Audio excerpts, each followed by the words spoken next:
Good evening and welcome to another MTV Community Forum. I'm your host, Byron Campbell, and of course our co-host here is Chris Diali. Chris, good evening. Good evening, Byron, and good evening to our listeners and viewers. Again, we're happy to be here to do another program on Community Forum. Yes, Chris, and we have a lot to talk about. We're starting a bit late, but we'll catch up, Chris, and we have a special guest this evening because, Monday or Sunday was the start of the hurricane season. When was the first, Chris? The first was Sunday, I think. Yeah, okay. No, Monday, Chris. Monday? Today's the third. Yeah, Monday. And so we'll have the head of NAGMA, Dr. Terence Walters, here joining us later. So, Chris, a lot's been happening. Political Watch is Grenada entering the election mode. We've had the new National Party on the weekend held its convention, elected new executive leadership team, including a new chairman and a general secretary. Former chairman, however, Dr. Keith Mitchell, publicly stated that he remains active in politics despite stepping aside from the chairmanship, And the ruling Congress has increased its public outreach, constituency activities, and engagement in the Grenadian diaspora, particularly in North America. The next general election, Chris, is however constitutionally due next year, but is Grenada already in an official election mode? What do you see? Well, I mean, if you look at how the parties, the individual parties are gearing up, you want to think that most of them figure is going to be happening before it's constitutionally due.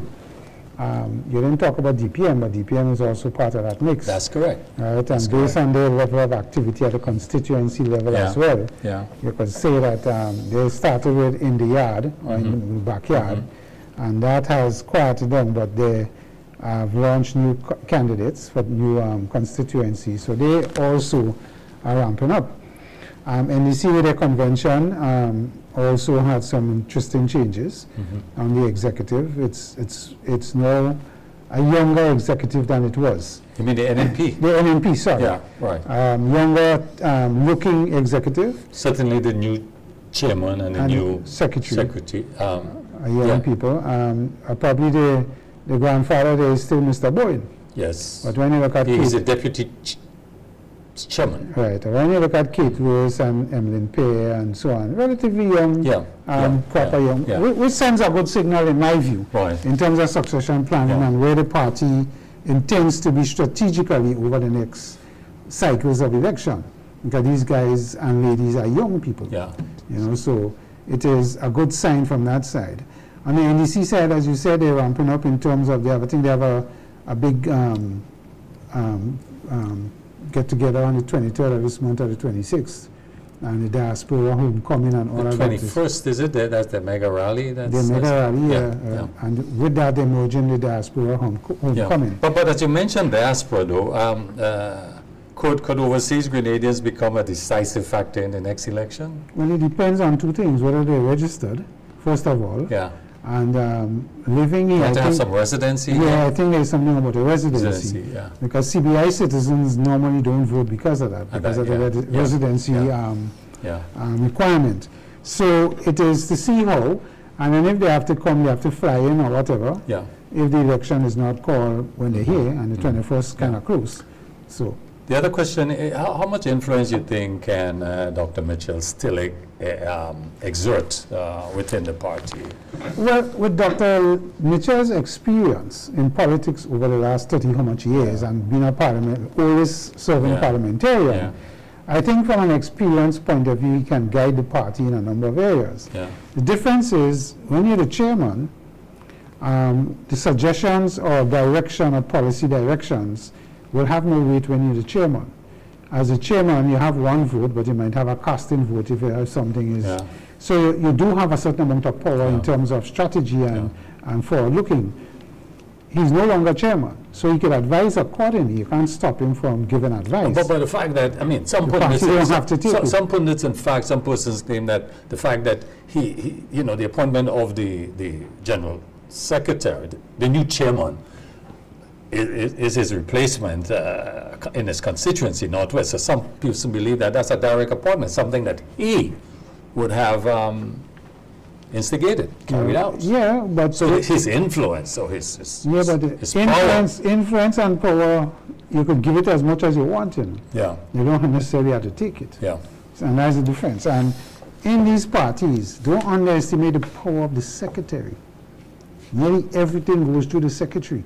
yeah, And that secretary position is a most powerful general position. secretary. Yeah. yeah, Remember Peter David was general sec. yeah, that's And, right. and that's how Peter got to understand people in the constituency, what the party needs to That do and not position is do. now held by Mr. Charles Dillon. Dillon Charles. Right? Yeah, And right, how monies is allocated and so. But the general sec position is extremely important. yeah, And it is like the engine of the Yeah. executive. yeah. Okay, that's fine. We'll come back to those things, but clearly, look, the U.S.-Iran-Israeli war, Chris. This is ongoing. The impact of it, though, is still there because the Strait of Hormuz remains closed. So, small islands, developing states like ours, highly vulnerable to global energy shocks. High fuel prices, but energy, Chris. Grenling, bills are up by 25% average. That's a lot. That's huge. Yeah, it's quarter your usual bills. Some people are saying as much as a $200 Yeah, increase. so if it was 4, it's now 5. I That's think the the point. breweries have just announced that they're leveling an increase on all the Is that true? range. The range So a of, beer is now $7? a beer is not $7. But retail. A case Yeah. of beer, Yeah. Stag and Carib, Yeah. has increased by $7. The Yeah. case price.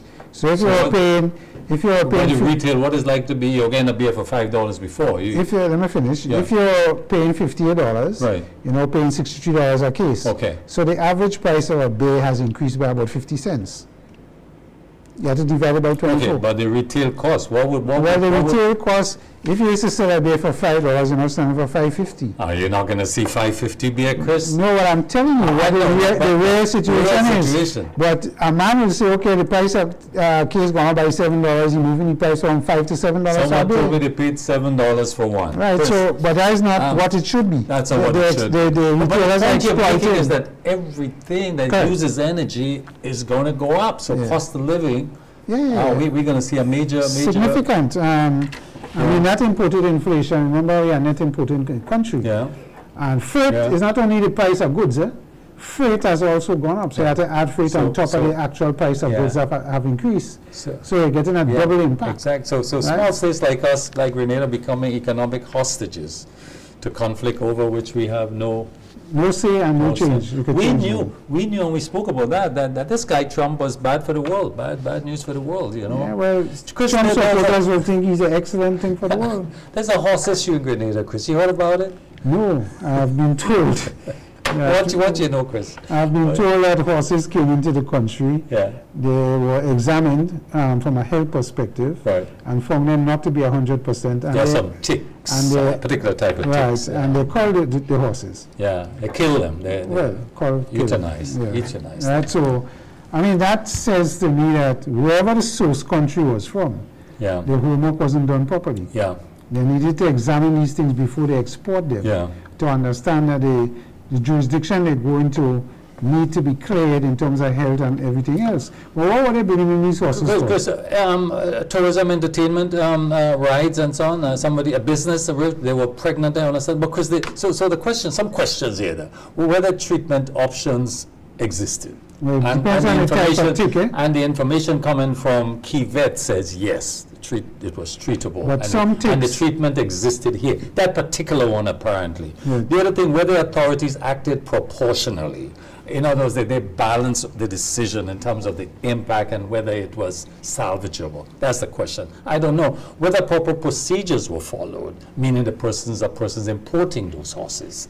Animal welfare concerns in terms of how they were Well, I mean, destroyed, so to Let- speak. let me put And it- finally, potential legal action by owners, which is but what's let me happening. put it to you another way. Yeah, If you were bringing in a plant Yeah. in Grenada about Yeah. certain things Yeah. and it didn't meet the phytosanitary rules, Yeah. the plant would be destroyed. absolutely. Right? Because I don't want to take the risk Yeah, of whatever disease that plant may or may not that's bring in. correct. Right? So That's why correct. not the same thing applying to the horses? Certainly, there must be standards here. Yeah, and And these horses if came from St. Lucia. the horses had ticks of a certain variety, Yeah. ticks could bite a human and give them The particular disease. the expert clarified that and Yes. said no. So First of all, he tested the variety of the said, ticks. yes, this tick was is present present here, and it's treatable, and the treatment is available. So I think we've not heard officially from the government, from the state on this, and I think so that's what's missing, you know. So we've heard more or less one side of the story. We've not heard both sides. So I think in balance, the government they did promise a statement on it, but it's wanting, it's still not there. Ministry of Health, Ministry of Agriculture, you know, to say something about it, you know. So we saw the action, we heard from the owners, but we've not heard from the government. So let's wait. It's probably too early to make any conclusion on this, Chris. Chris, we've had double suicide here. Recently, Chris, deaths of 2 young male men within a short period. Renewed concern about mental health and suicide prevention. Chris. Of course, it is a major concern. I know the government, when the minister had spoken in Parliament the last time, the government is trying to take some action in terms of increasing, you know, mental health care. They're making some changes in the facility. They're putting a hotline, and they're doing sessions around the island on mental health. So I have to compliment the government that they have recognized it is a real issue. And you know, the suicides are so unfortunate, but we don't understand, Byron, that when you have a mental health issue, it is a painful thing. And the people who commit suicides are only thinking about how they could stop the pain. It's not a physical pain in the sense that your hand up in your and you could get medication. Depression. This, even though we get medication, it doesn't seem to stop the pain that these people experience. It's a big issue because according to the World Health Organization, their data, suicide remain a major public health concern worldwide. I'd say the Caribbean countries, young people. Caribbean countries have generally recorded lower rates than some regions, but mental health services remain under-sourced. And the risk, what you talk about, the depression you talk about, substance abuse, financial stress, relationship difficulties, social isolations. But the point we want to make tonight is that there's help. You need to reach out to someone. Yeah, but you know, it's difficult for a patient who is suffering depression for them to reach out. So why are men less likely to seek help compared to women? Because men don't talk. And they don't reach out because of our ego. We think that is weakness, is a sign of weakness. So our families recognizing early signs? Yes, and that is a difficult thing because not everybody understands what is the signs of depression. So unless you have training to spot and recognize, they will move off on their own, which is something they not normally do. They will not be talking to people as before. They will not be communicating in the family as they used to. And all of that. There are a number of signs that you have to be looking for. And are we doing enough to discuss this question of mental health openly? Probably not, and that is why the government has started doing these consultative talks around the country. So congratulations to the Minister of Health who is dealing with that, but I think the real issue is why is it targeting young people in their 20s more so than more mature people? And the issue is, at that age, you don't have a close network of friends that you trust to talk about certain issues, and talking is the key. So the critical thing is seek help, seek help, seek help. Even though you put in a hotline, would they call the hotline? I don't know, Chris. That is the thing. Worrying. And that is where we as a community have to help. Because it's like gender-based violence. You talk about it, even us, we talk about it more when it's happening, and now we've gone cold because you even promised you're going to talk about it weekly. And we missed last week, so we will miss this week. Okay, Chris. Right, but Chris, the mental health issue is also important. Chris, one of the things, we have now a lot of road construction is taking place, Chris, so we have larger trucks on the road. Two things. One is that these big trucks, huge trucks, talking about 14-wheelers and even bigger, they take most of the road, and they are driving at speeds that are dangerous. We've already have accidents with them, so that's a problem. But the other problem, Chris, as you have observed, is their parking. Yes, I'm not understanding from the police point of view how we could allow these large trucks to park on the side of the road. Because obviously these trucks have owners.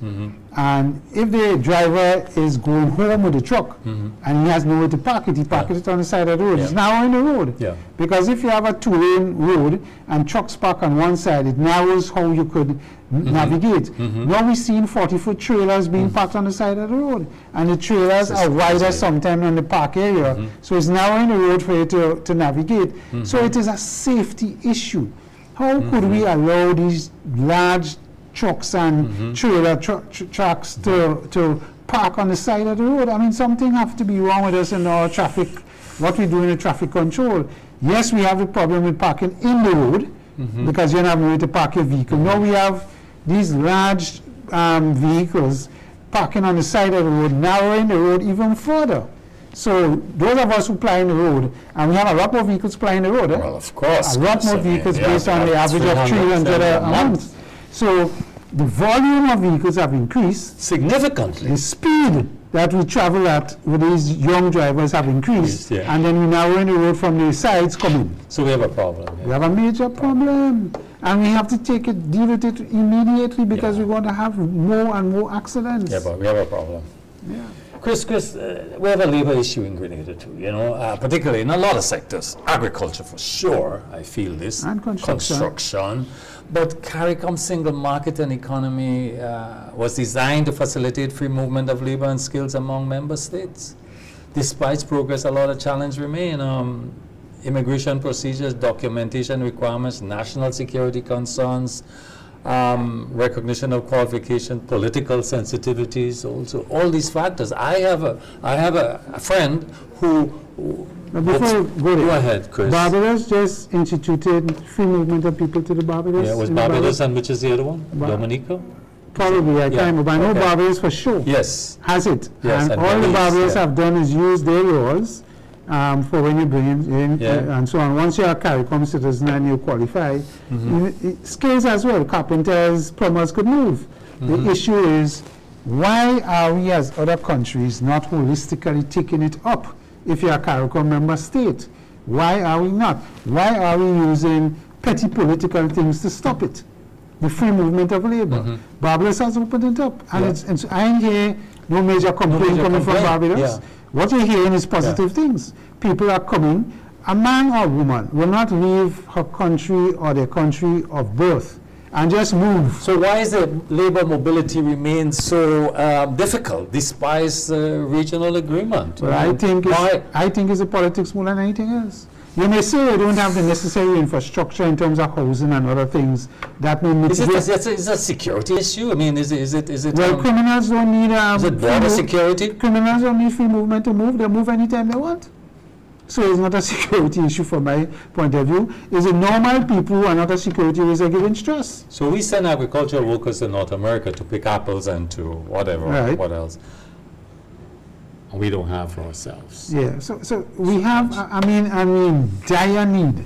Yeah. Our Prime Minister had said that he is willing to scrap the whole issue of work permits to get people to come. Grenada needs, I'm tired saying it, so at least 30,000 people to come into the country. Agriculture, construction, hospitality. Let's remember, tourism only does well when they swell the population through cruise by 2,000 passengers on the island, and they spend, and even still visitors, as for Carnival, the population swells by a few thousand people. Yeah. And based on their spending power, that is why these events are so important to us.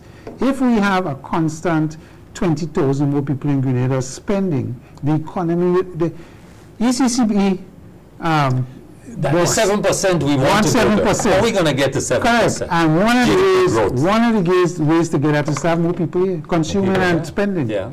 Right, so that's my case. Yeah, that's all the time we have here because we have our guests. So we're gonna. Anything else? No. That's fine. I mean, we're gonna talk gender-based violence. Gender-based violence. What do you want to say about that, Chris? Reminding us. Probably suicides have a link to gender-based violence because you don't know what is happening to these young people at home or what they lack at home. Yeah. Love, caring, and so forth and so on. And remember, our communities used to bring us up. When you come from a village and they saw something going wrong with the child, they would allow the parents. That has changed or non-existent. So hence the reason these young people have no support mechanism. And that is a problem. The only support mechanism they have now is Facebook and social media, and we're not sure what they're looking at. So remember, in Japan, when suicides were very high among the young people, it was because on Facebook or one of them, they were teaching them how to commit suicide. Right? So I think the Japanese government outlawed it, that particular site and so forth. Yeah. But I am saying that we don't patrol these things. So I'm saying those of us who still believe that gender-based violence is a normal way of life, it is not. And it may be damaging children and your significant other that you care for through your nonsense with gender-based violence in any form that it comes. So we're in supporting it, as men we're in supporting it.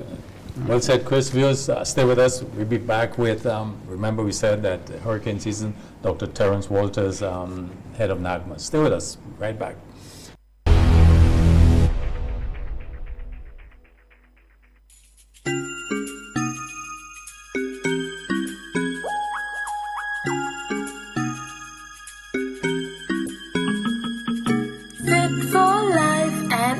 Laboratories, providing quality care and expertise.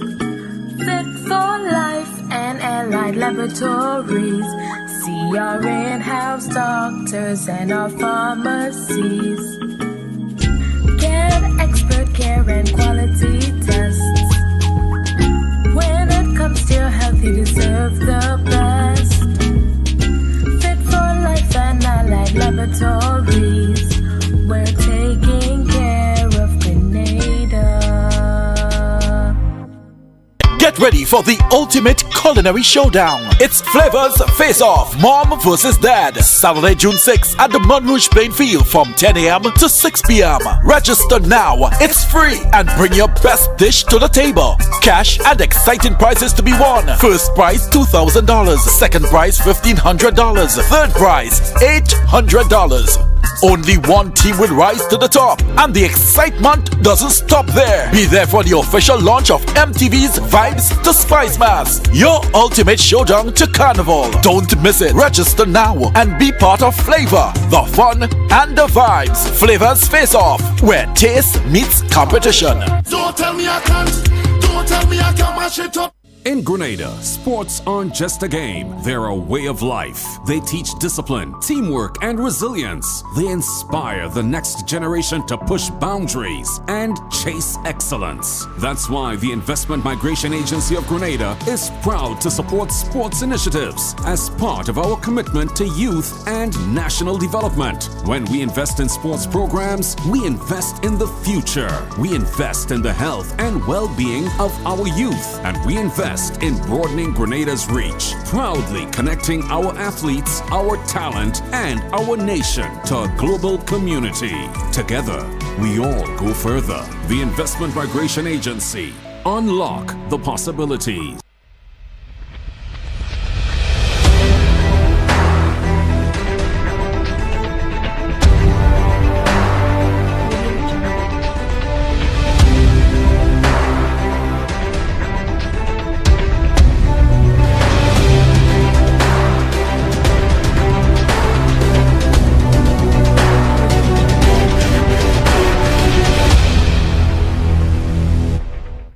Welcome back, viewers. As we indicated earlier, we do have with us Dr. Terence Walters, who is the head of NADMA.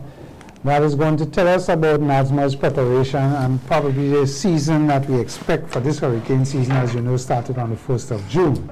So, Doc, welcome to the program. It's a pleasure to have you here. Thank you very much. All right. So, you know, it is predicted from a weather point of view that we're going into a La Nina cycle of the weather patterns. And in La Nina, the expectation, based on all the readings, is that we may have a less frequent, in terms of systems developing, in terms of numbers. It may be less than when we not in a La Nina cycle. But the systems that may come more intense. Right? We have an experience of that. When we had Ivan, we were in a La Nina cycle, and we had two events hitting us. Ivan and Emily in the same season. Yes. Right? So it's not that we won't have. The two concerns here to me that I want to throw to you is that the system seems to develop more south than when it's not La Nina, and the intensity. So the first question to you from myself, how is NADMA preparing, understanding our history for a La Nina type event in our weather pattern for the possibilities that may come our way? I mean, very, very good, very good here. Now, the thing is that we have to prepare every year, Now, if the prediction is 1 storm, we have to prepare for that 1 storm. And if the prediction is 20, we have to prepare. Okay? Because all it takes is 1. Yeah. All it takes is 1. So we shouldn't say, okay, because the prediction this year is below average, we prepare different to above average. We're preparing for the hurricanes that may impact us. Okay, so don't let your guards down, people. The prediction is for a below average season this year. Never let your guards down, and that's the advice from NADMA. You're seeing that a lot of preparation from the government standpoint is happening with the cleaning of drains and that type of work, which is important because of the flooding that may happen, which could be worse than the wind effect of our system. Flooding, yes. Right, so the water damage could be significantly more dangerous in terms of taking lives and destruction of property. So is NADMA involved in any thought of advice as to the clearing of drains, the urgency because the season have started, major drains, the Grand Anse area, and in some parts of the country areas where the rivers tend to may overflow the banks? How is that going from where you sit? Now we have what is called the National Emergency Advisory Council, and the Ministry of Infrastructure, okay, is an integral part of that structure.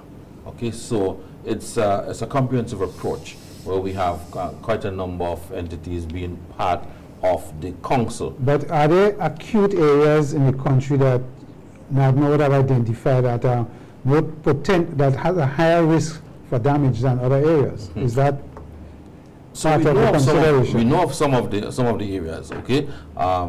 Calavini, we know of River Road, you know of Grand Anse, you know, so different areas that we know are prone to flooding. All right, so those things would have been taken into consideration by the Ministry of Infrastructure, and we proceed to ensure. But importantly, as we mentioned, that we need to reach out to our homeowners. Okay, reach out to our homeowners because we have to start at the homes. Have to start at the homes with people doing what they're supposed to do. We see people dumping.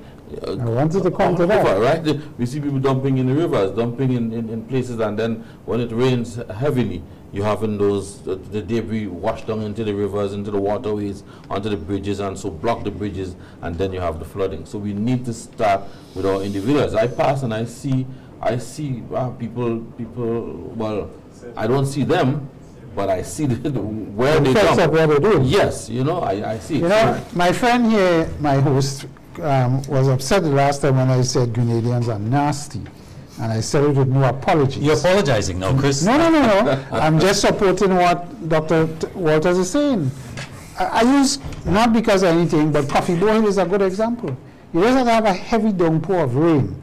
Not anything for storm or anything. And when you see the garbage that will come down from that hill area into the drain area, it is astounding. And that is man-made.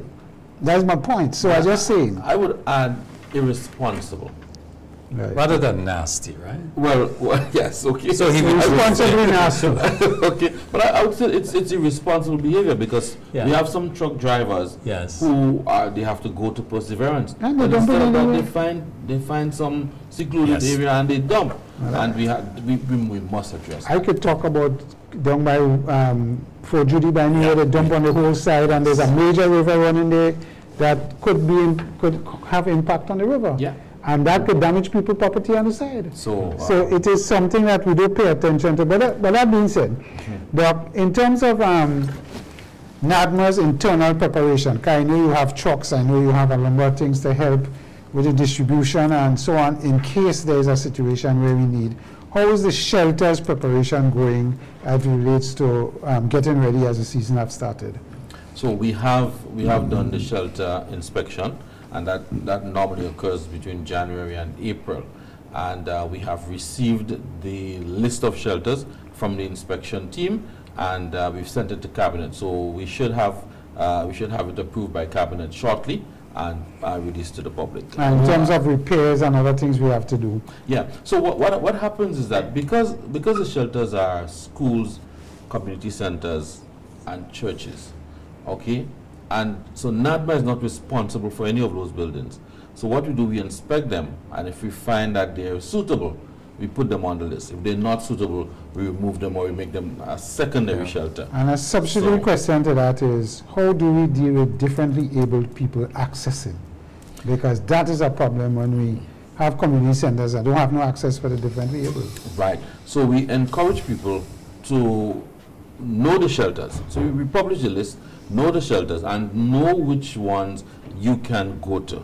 So for example, if you know that Monjaloo RC is a shelter, but it does not have the ramp or so, then we advise you not to go to that shelter. But you pick a shelter where you know has the ramp and the toilet seats and you know all of that. Because again, it's schools, churches, and community centers, and we do not have purpose-built shelters. We have not reached the point where we have purpose-built shelters. What we're trying to do, however, is for the schools, whenever we repair a school or build a new school, ensure that it's built so that it can be used But as a can't shelter. we make accommodations for, say, a community center for differently able access? Oh, yeah. Because all of them should have it anyway. Right, all of them should. Yeah. And most of the community centers, we try to ensure that they have ramps and you know they have some form of access for persons who are differently able. So it is something that we are working on. It's Work in progress. Work in progress. Security,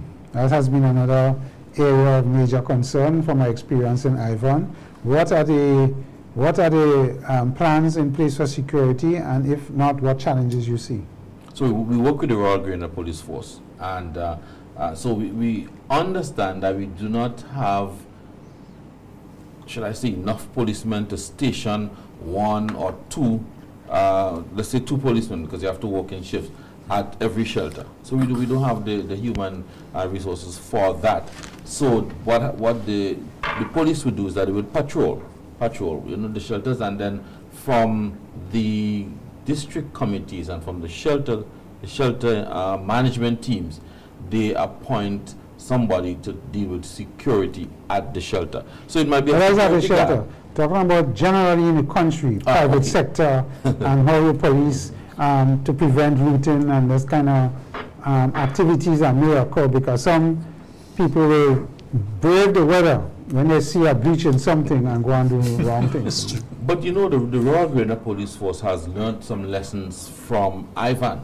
And what they do now, all right, so they would ensure that before an event, well, I mean, if it's an earthquake, sudden onset, that's Yeah. different. But once it's a hurricane, okay, they have a security plan in place to secure the key installations, gas stations, businesses, the supermarkets and so, because we understand if your supermarkets are not affected, okay, after, then people can get food. But if they loot out all the food from the supermarkets, we're in trouble. So the Royal Grenadier Police Force. My last question As a before I plan for invite that. my host to go is, are there contingencies put in place for the police themselves who have to work, because there's a work time and it's 24/7, for their families, and to secure that so they have a peace of mind in doing their job, that they don't have to worry and leave their posts and want to make sure their family is okay?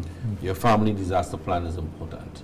Yeah. Workplaces, we encourage family disaster plans, because for our police officers, us at NADMA, the healthcare professionals, we have to work. We are first responders, and we have to work during the storm, before the storm, after the storm. So we encourage people to have a family disaster plan so that you know what is going to happen with your family in your absence. Okay.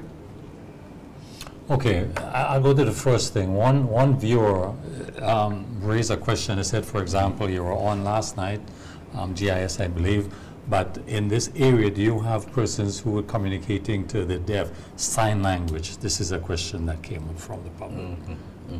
Yes, we, for example, with burial, Yes. we did have somebody sign in. Okay. When we were doing Yeah. all the broadcasts Right. and so. Right. Yeah, we did. So have what they somebody. recommend is when you have your official program that someone there, because the deaf, in fact, they're there.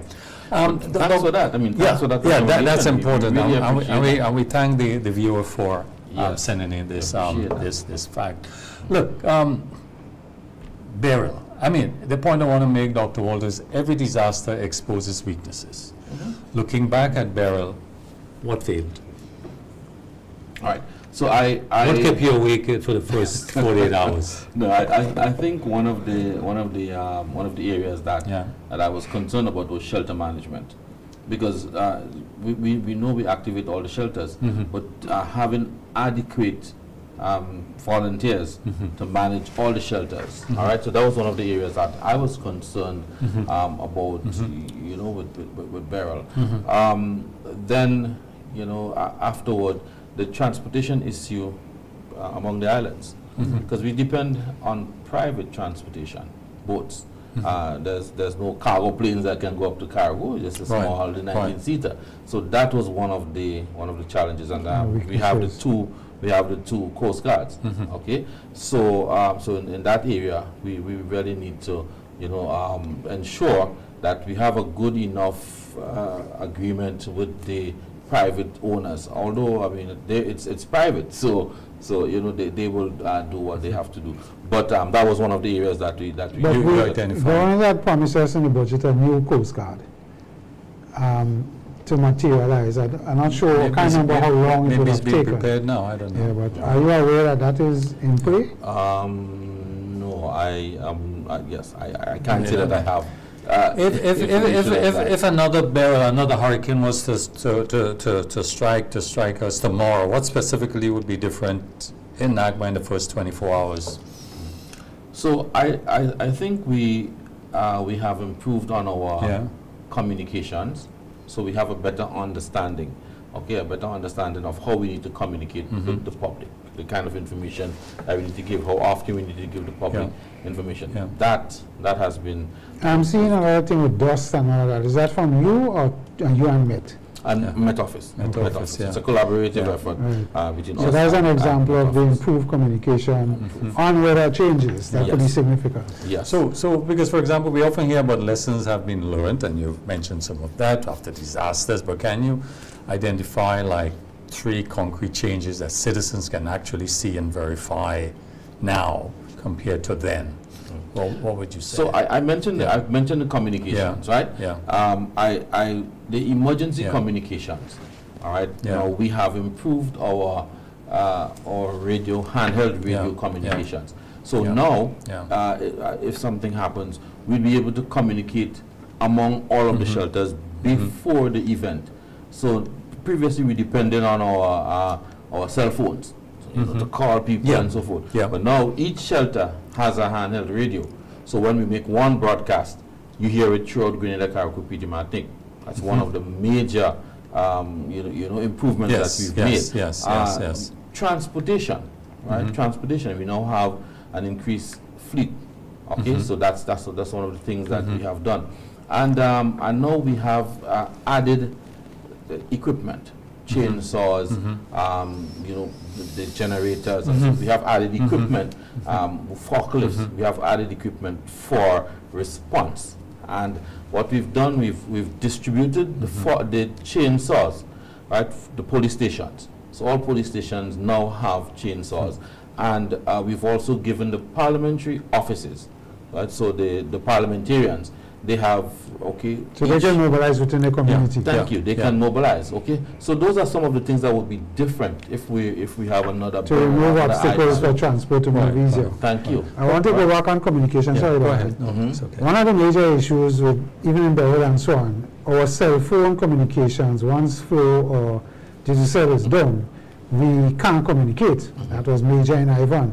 Starlink has been providing an option, as we saw in Beryl with the boat people, the yachts people was using Starlink to communicate. Yes. Has there been any approach from your side to make that a more trusted source to link up? Yes, I must say that the government has some Starlink devices. There's one, there are 2 in Carriacou, okay? So, but I think what is happening is the license, okay? The approval of the license. No, it can be used in emergency, right? In emergencies like we used after Beryl, okay? But now I think they're working through the license. Yeah, because we have private people that want to do Starlink. Yes, okay, so And they're working because through that. really and truly, flow and digital is not redundancy. Right. because they use similar technology, similar towers, Yeah. and when these get damaged, none of them can give you Yes. service.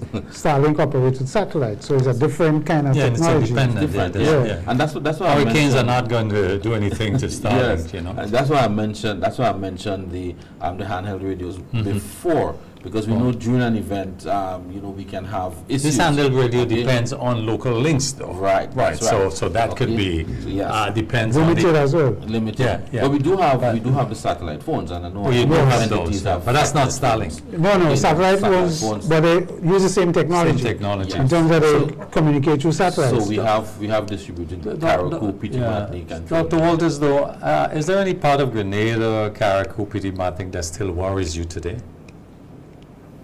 In terms of their vulnerability, their preparedness, their. So there are some Yeah. areas like, for example, if we look at Grandans Valley up in the hills, Yeah. all right, where people build, there are no roads, the access is challenging. So areas like that, all right, with limited access, okay. You worry sometimes With the because fire response, truck- yeah, the okay, response fire and truck can getting get the your medical- necessary thing to them. yeah, getting supplies and so yes, there are some areas, and we understand that it's not everybody that can build a concrete house, and some people build wooden houses, and so those So that's can that's an issue.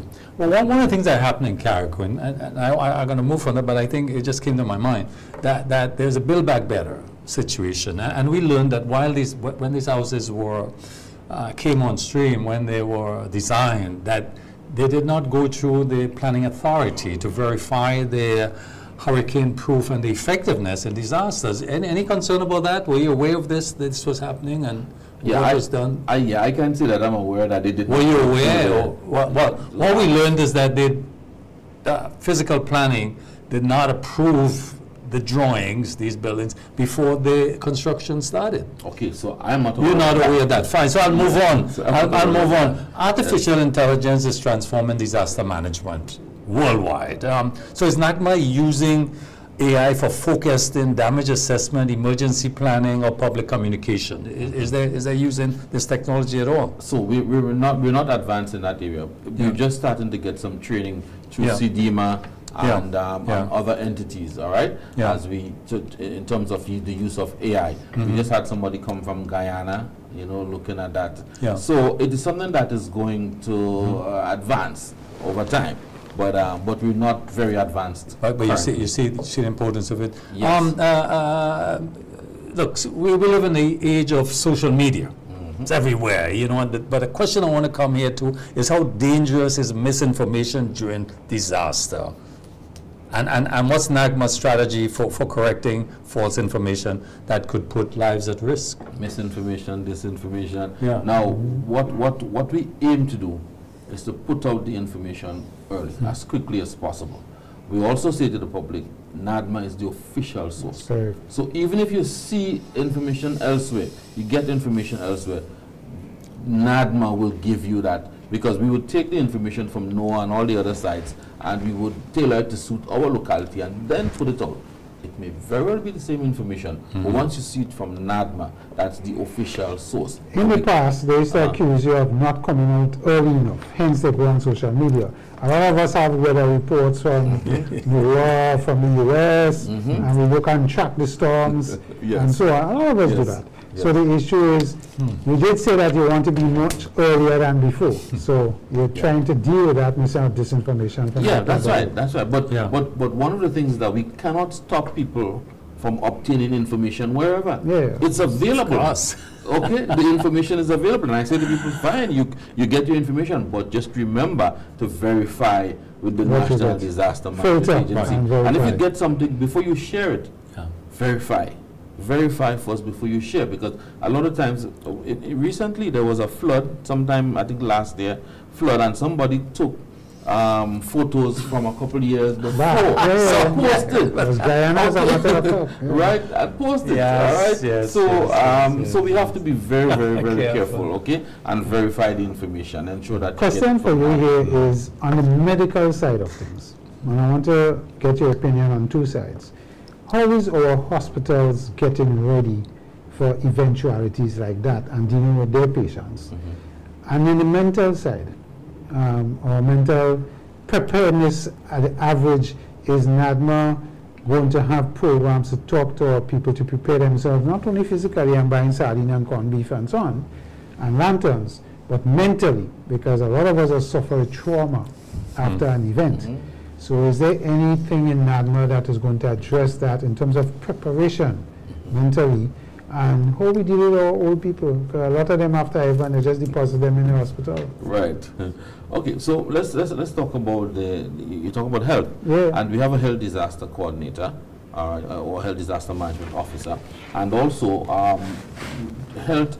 I've seen it that health is making some improvements across the communities in the health centers and the medical stations and so. And we just had an exercise where we tested mass casualty, right? We did a mass casualty event and gave police and health and so and an opportunity to test and to look at strengths and weaknesses and then train. Okay, so that's one area. Then you mentioned our seniors. Okay, you mentioned our seniors in terms of taking care of our seniors. Now, the Ministry of Social and Community Development, right? They're an integral part of the National Disaster Management Agency, the Council, and so we work with Education, Ministry of Education, and Red Cross, and a number of other entities to provide the necessary support that's needed for people, and when you did psychosocial support, right? So there's a psychosocial support program, albeit that we need to continue to train people and continue to do So would that more. be available at the shelters if it's Yes, need be? yes. It's okay, Psychosocial. and we try to like when we do shelter management training, to provide just some basic tips for people, because you may not be able to give them a full program, but basic tips so that if they see people exhibiting certain behaviors, you know, they can find some way to start dealing with it right there until they get professional help. So it is again a work in progress, but we do have quite a number of these psychosocial support people throughout Ministry of Social Development, Ministry of And Education. structurally with our hospitals throughout the state, how are they looking? Because, you know, when we have these events with high rain or plenty rain, Carriacou was a good example, and what happened there, and of course the one in St. Andrews, what's happening there.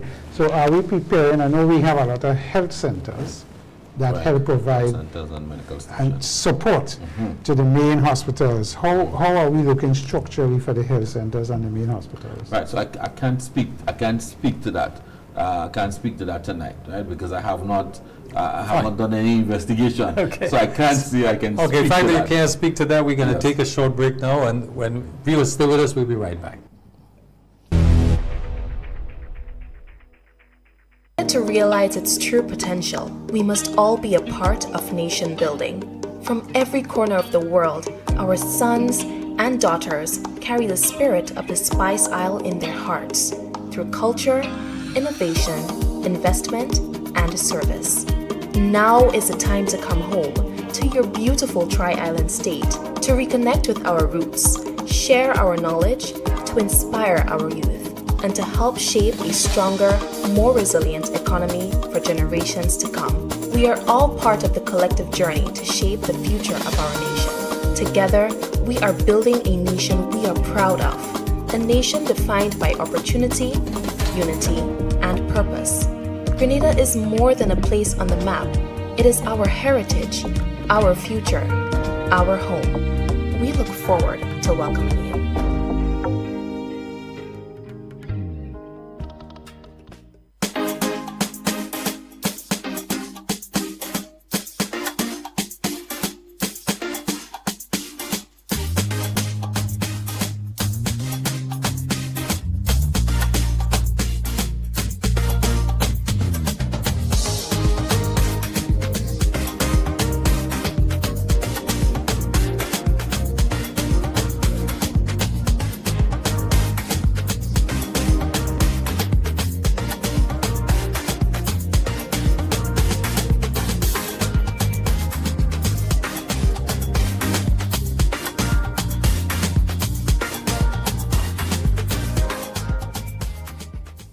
Get ready for the ultimate culinary showdown. It's Flavors Face Off, Mom versus Dad. Saturday, June 6th at the Monrouge Plain Field from 10 a.m. to 6 p.m. Register now. It's free and bring your best dish to the table. Cash and exciting prizes to be won. First prize $2,000. Second prize $1,500. Third prize $800. Only one team will rise to the top, and the excitement doesn't stop there. Be there for the official launch of MTV's Vibes to Spice Mass, your ultimate showdown to Carnival. Don't miss it. Register now and be part of Flavor, the fun, and the vibes. Flavors Face Off, where taste meets competition.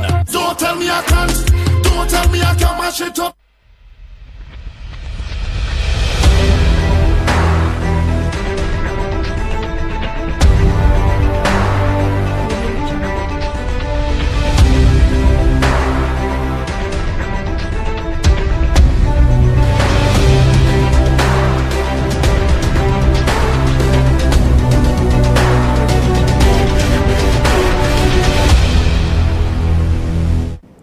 Welcome back, viewers. We're here with Dr. Terence Walters. He is the National Disaster Coordinator at NAGMA.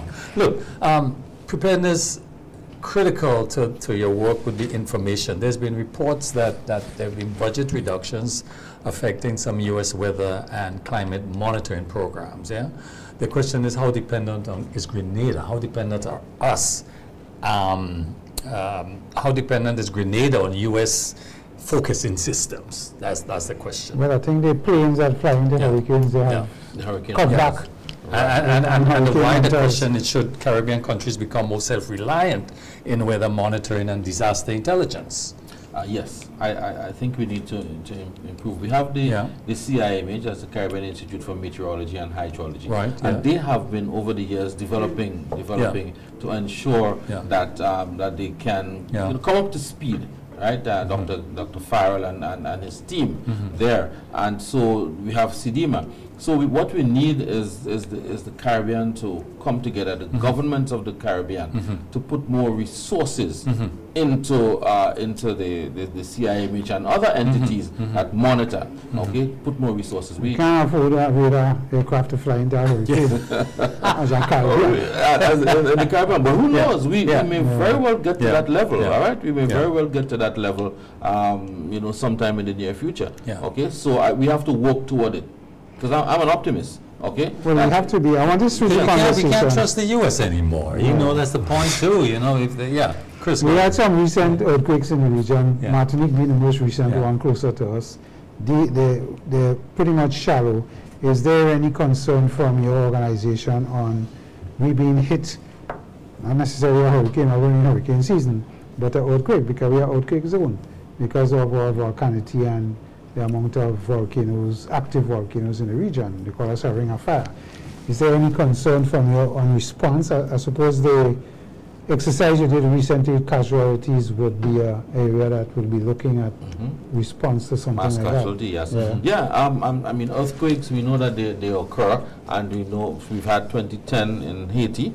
Okay, we've had a big one, and we've had other big ones. And so we have a live volcano close to us. That's right. Kikamjini. That's right. So Kikamjini, we're actually in the process of implementing a project to strengthen the monitoring and the plan for Kikamjini. That's funded by CDB, so that's coming on stream. So yes, we do understand that we have to be prepared for the earthquakes, the volcano, and we live in a multi-hazard environment.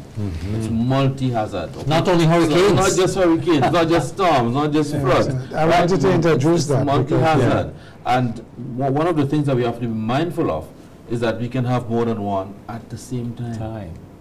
Okay. Based on intensities and other things. Yeah, you can have an earthquake, and you can have a storm. Tidal wave issues as well. Major fires. Major fire. You can have different things happening. In February 2024, just before Beryl, we had the Kikamjini increased activity, and at the same time there was the oil spill of Tobago. So if that oil had come to us and we had Kikamjini to deal with at the same time, you know what's going on there. Resources stretched already. And the touristic impact. So that's why it is so important for individuals, households to be prepared.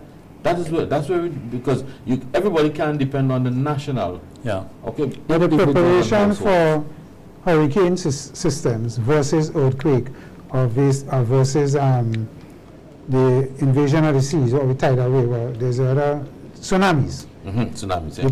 The preparation has to be a little different. Right, definitely, because what you do for you, and that's why we encourage people to know the hazards, know how they can affect you, and know how you can prepare for them. Because if you live in Monjaloo, you would not be affected by flooding like somebody who live in River Road. You understand? So that's where we're going. And if you have an earthquake, you're running under a table. Well, earthquake is another something, right? It's a drop cover hole, but it depends on where you are. So.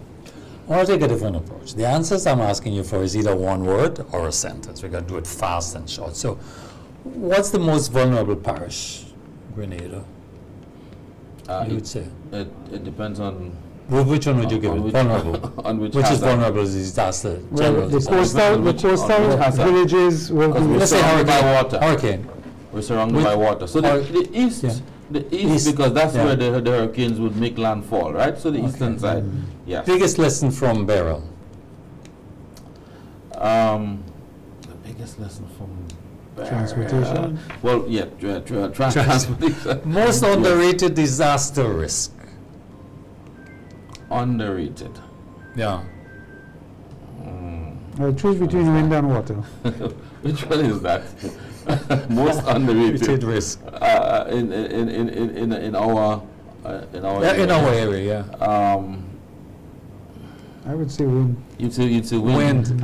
Wind. No, I'm probably water. Water. Okay, fine, Probably fine. water. What's the Underrated. most important item in a disaster kit, you would say? Oh. Okay. You have to Just, be a just se- pick you have to be a your second. first aid. First aid, right. Yeah. One preparedness habit that every family should develop. Preparedness habit. Knowing your emergency numbers.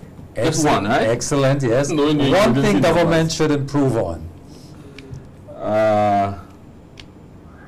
You mean in terms of disaster? Yeah. Response to disaster. Yeah. I would say funding. Okay, right. And one thing citizens should improve. Yes. Okay. Your family disaster plan. And are there, and that's fine, but are there templates around for, do you have templates that families can use to complete it? Yes. You have this information. It's printed, it's normally printed in the papers. We share it around, That's you know. good. And Basic things for the kit. Yeah. Basic things for your home. Yeah. Clean your drains. And Check your sometimes- windows. Some of You those see, basic sometimes things. people don't like to write a lot. Yeah. You understand? Yeah. They don't like to write Yeah. too much, right? Yeah. So we tell you, sit Yeah. down, just jot down 5, 6 Yeah. points, 10 points. Jot them down on a page. If you have an elderly Exactly. person, do they Yeah. have medication? And them kind of things. All part of the plan. 20 years from now, Dr. Walters, when people look back at your tenure leading NACMA, what do you hope they will say you changed? What's the difference? Resources for the agency. When I joined NADMA in 2009, one of the very first things I said is that we need to have a headquarters. Yeah, well, that. And I worked on that. Okay? And when I went back to NADMA in 2022, I said this institution has to be strengthened in terms of resources, vehicles and Human and radios otherwise. yes. Okay. The kind of technical people you need. I said this institution has to be strengthened, and when I look back, okay, in 10 years, okay, disaster management must be improved significantly in Grenada. That's fine. What's your closing comment? Before we go there, what do you see as the technology Yeah. improvements, apart from AI, Yeah. that we need in a short and medium term? You mean at the agency? At or the agency. At the And for the people that Yeah. are critical in your organization. Yeah, I think we need that great connectivity where we can operate from And anywhere. talk to everybody. Yes, With from what anywhere. situations, So yeah. if you're at the airport, if you're at the Prime Minister's office, you can connect. All right. I mean, we have some of that already, Okay, but And make it's- decisions faster. but you can make decisions faster. So you don't necessarily need to come up to the office. And as Chris was asking that question, although I get the information from the technical people to close down, something come to mind. Where is young people? What are we building capacity in young people in preparedness? Is this happening? Are you seeing this? In the exercise we had recently, Yeah. right, there were quite a number of young people, children, when we activated 8 shelters, okay? Yeah. And there were quite a number of young people there who were willing to come out and be part of Get the involved. exercise. Excellent. Get right? Excellent. So that's where we're going. That's where we're Excellent. going with Excellent. the young people. And your closing comments? We asking the general population, individuals, households to be prepared year-round, not just during the hurricane season, but year-round. You need to be prepared. If you are prepared, okay, and your household is prepared, then the community is better prepared, parishes better prepared, districts better prepared, and we'll have a better prepared Grenada. That is what we're aiming for. Don't depend on the police or health or the prime minister or the cabinet. Don't depend on them to be prepared for you, right? You have to be prepared at your home. You're the first responder there. Chris, your Excellent. closing comments. No, no, Doc, first of all, I want to commend you on the progress we have made in getting our nation ready for, as you say, anything. Yes. We could have excessive rain and we have floods. So you need to be prepared. And I believe responsibility starts with you, the individual at home, and then it extends. Yes. So I think that is the proper strategy, and I hope our listeners and viewers take that on board. It's not only about buying sardine and so on, it's about medical kits. If you have an Yes. elderly, the medication is there. Medication. If you have to go in the ATM and withdraw money to spend, if you need to spend, prepare yourself. Yes. You know, put your passports in Ziploc bags. There's a number of things that we could do. So, Doc, I think I commend you and your team for the excellent work you're doing, and keep it up. Thank you. Thank you for very coming. much. Thank you for joining us. Yeah. Thank you Yes. very much. Viewers, that's all the time we have. We'll see you next week, same time, same place. We thank our technical staff and, of course, MTV management. See you next week. Bye-bye. Let's hope it's same time.